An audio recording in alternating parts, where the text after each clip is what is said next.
how to turn on or turn off sound amplifier boost quit sound on Samsung Galaxy S26 Ultra. So let's start the video. First of all, go to app library. Now here, so click on Play Store app. Now here, so click on this search icon and search sound amplifier.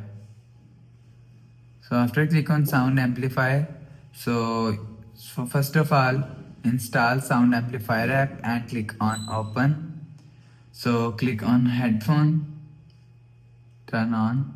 So you will see booster button is here. So if you want to turn off boost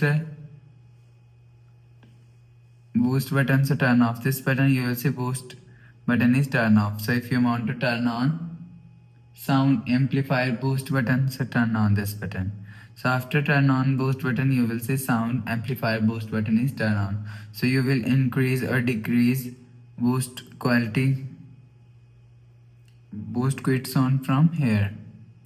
So after increasing and decreasing, go back to home screen, refresh phone. So that's how you can turn on or turn off sound amplifier boost quit settings, quit sounds on Samsung Galaxy S26 Ultra.